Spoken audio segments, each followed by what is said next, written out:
I was preaching in Markudi. And for 15 minutes, 15 seconds, I was caught up from the pulpit. I was caught up into heaven. And there was a table, and stakeholders were on the table. And I appeared before them. And they were talking about my city, where I was sent to. And they were talking about a flood that will hit the city. But I noticed they were talking in past tense.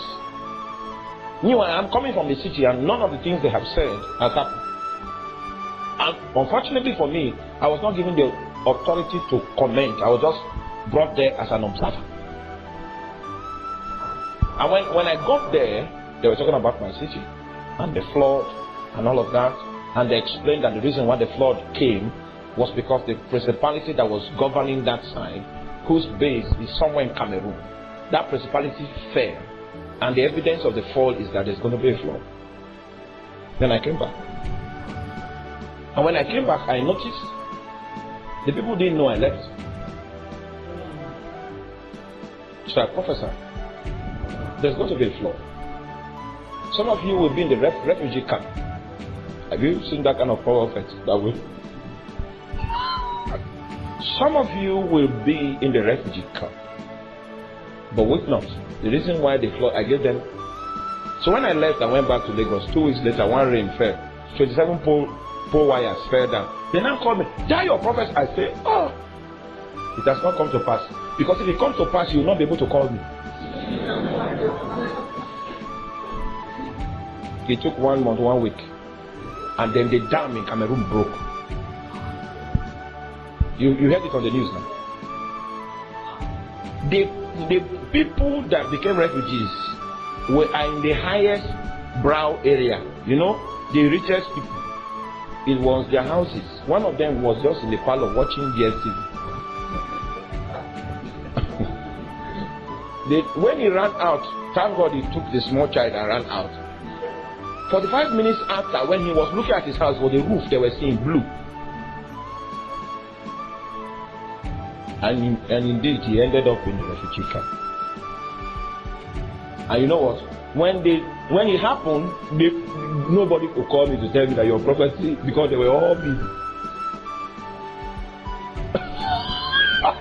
Are you with me?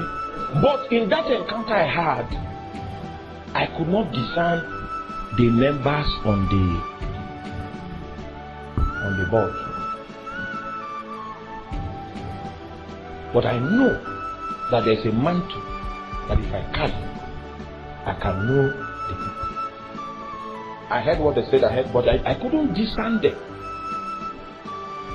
Because I was not carrying the mantle that would have given me the discernment of those perfected spirits. That's how decisions over cities are taken. It has nothing to do with your governor. He can die in 24 hours. Oh.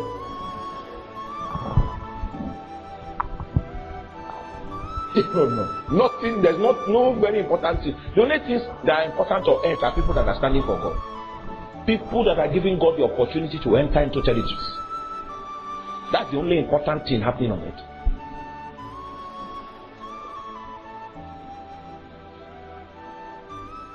Meanwhile, that was a prophecy that made me popular in that city. I prayed for people that got healed. Nobody knew me. But I gave that prophecy. And then the thing now went spread. That one pastor said there is a flood. That serious flood will come. And that the kind of fish they have not seen in Markudi, people will see it on the street. When it came to pass, they now said, we need to look for this prophet. That's how politicians started visiting me today. So, what God can do to make you a star, there are so many. If you have the mantle.